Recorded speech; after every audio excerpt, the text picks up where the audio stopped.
Hello बच्चों, question states that two body A and B have thermal emissivity 0.01 and 0.81 respectively.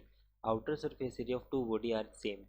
Two body radiate energy at same rate. The wavelength lambda B corresponding to maximum spectral radiancy is in the radiation from B is shifted from the wavelength corresponding to maximum spectral radiancy, the radiation from A by 1.00 micrometer. If temperature of A is 5802 Kelvin, so we have to find out which option is right. First, temperature of B is 193 K. Second, lambda B is 1.5 micrometer. Temperature of B is 11604 Kelvin. Temperature of B is 2901 Kelvin. तो सबसे पहले हम बात करते हैं यहाँ पे की कंसेप्ट की। जो क्वेश्चन में हम की कंसेप्ट यूज़ करेंगे, ब्लैक बॉडी रेडिएशन का हमारे पास क्वेश्चन है, तो हमें concept black body and second Stefan's law. Now solution for this question.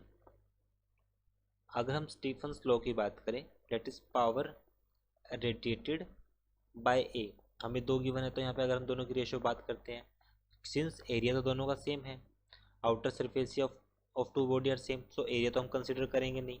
उसके बाद स्टीफन कांस्टेंट भी हमारे पास दोनों में कांस्टेंट है, क्योंकि स्टीफन कांस्टेंट भी इक्वल होता है हमारे पास sigma A E T raise to power 4, जहाँ पर सिग्मा हमारे पास स्टीफन कांस्टेंट है, ए एरिया ऑफ बॉडी है, ई एमिसिविटी है, टी टेम्परेचर है। सो सिग्मा तो हम यहाँ पर कंसिडर करेंगे नहीं, तो यहाँ पर सिर्फ जो चेंज होगा हमारे पास एरिया कांस्टेंट है, सिग्मा कांस्टेंट है।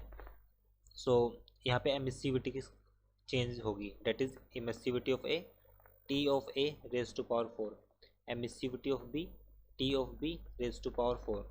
तो यहाँ से एमिसिविटी कितनी होगी फर्स्ट केस में 0.01 divide by 0.81, temperature for A raise to power 4, temperature of B raise to power 4। तो यहाँ पे जो P of A equals to P of B हमें गिवन है, क्वेश्चन में हमें गिवन है the two body radiate energy at same rate means P A equals to P B. ये हमारे पास क्या होता है, rate of heat. So P A equals to P B हो जाएगा T A by T B. तो दोनों टेम्परेचर की बात करते हैं, तो यहाँ पे हमारे पास जो वैल्यू आएगी, रेशो तो 1 हो गई, इट मीन्स यहाँ पर जो वैल्यू आएगी हमारे पास T A divide by T B raise to power 4 equals to, यहाँ से सॉल्व किया, सॉल्व करने के बाद वैल्यू जो होगी हमारे पास that will be equal to 81, क्योंकि 81 डिवाइड बाई 1 मीन्स ये वैल्यू आ जाएगी। अब यहाँ से हमारे पास जो वैल्यू होगी that is T A divide by T B. 81 दोनों तरफ हमारे पास रेज टू पावर 4 क्या है, सो 81 को हम लिख सकते हैं 3 raise to power 4। So T A divide by T B equals to 3। तो यहाँ पे जो टेम्परेचर ऑफ ए इक्वल हो जाएगा हमारे पास 5802 kelvin. So temperature for B equals to T A is 5802 divide by 3, so value आएगी 1934 केल्विन।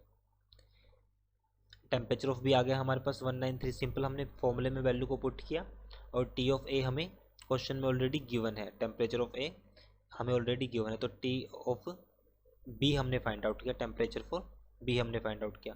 उसके बाद हम इसमें यूज़ करेंगे विंड डिस्प्लेसमेंट लॉ, क्योंकि हमें वेवलेंथ का भी एक ऑप्शन गिवन है। सो वेवलेंथ का एक ऑप्शन अगर हमें गिवन है, तो यहाँ से जो विंड डिस्प्लेसमेंट लॉ हमारे पास होता है lambda maximum of A into temperature of A equals to lambda maximum for B with temperature of B equals to. So यहाँ से टेम्परेचर ऑफ बी की वैल्यू को हम यहाँ पे पुट कर सकते हैं, that is T A by 3, ये हो जाएगा। तो अब हमारे पास जो वैल्यू आएगी, हमें फाइंड आउट क्या करना है, हमें फाइंड आउट करना है इसमें, अगर हम T A divide by T B की बात करें, जो किसके इक्वल था 3, तो यहाँ से lambda of M divide by lambda of M of for B and this for A, किसके इक्वल है हमारे पास, वो 3 के इक्वल है। सो लैम्डा ऑफ बी हमारे पास जो होगा क्वेश्चन के अकॉर्डिंग, यहाँ पर क्वेश्चन में क्लियरली मेंशन है कि अगर वेवलेंथ होगी लैम्डा बी की corresponding maximum spectral radiancy of radiation B, it's shifted from A wavelength corresponding to maximum spectral radiancy radiation A by 1 micrometer. It means यहाँ पर जो लैम्डा ऑफ बी होगा हमारे पास, that will be equal to lambda of M for A plus 1। So this is for lambda of, यहाँ पे हम इसको लिख सकते हैं simply, sorry for this, lambda of B equals to lambda of A plus 1। Micrometre से extend है। So यहीं पर हम मैक्सिमम वैल्यू को यहाँ पर चेंज करेंगे, lambda of M of A plus 1 divide by lambda of M for A, it is for maximum, equals to हो जाएगा 3। यहाँ से अब इसको सोल्व करते हैं। So lambda M by lambda M means 1 plus 1 by lambda of M of A equals to हो जाएगा 3। अब इसको फर्दर सोल्व किया, 3 - 1 2, तो यहाँ से जो lambda of M of A हो जाएगा हमारे पास 1 of lambda of M of A, 3 - 1 2, ये हो जाएगा हमारे पास 2 के इक्वल। तो हमें यहाँ पे लैम्डा ऑफ हमें फाइंड आउट करना है यहाँ पे जो वैल्यू होगी लैम्डा ऑफ बी की।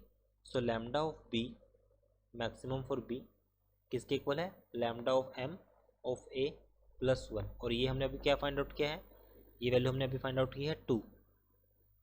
तो ये वैल्यू हमारे पास किसके इक्वल हो जाएगी, sorry lambda of M, previous slide में लैम्डा ऑफ एम हमारे पास 1 by lambda of M A equals to 2 था, तो यहाँ से हमारे पास वैल्यू क्या आएगी लैम्डा ऑफ एम ऑफ ए की 1/2, 1/2 मीन्स 0.5।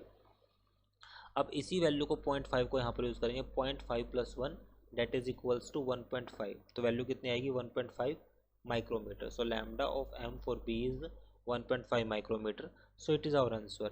हैंस ऑप्शन जो होगा हमारे पास राइट। फर्स्ट हम टेम्परेचर की बात करते हैं, टेम्परेचर कौन सा राइट आया था जो हमने अभी बी का फाइंड आउट किया है, 1934 बी का टेम्परेचर है, और लैम्डा बी की वैल्यू 1.5 है। So option A and B are right. I hope you understood this explanation. Thank you.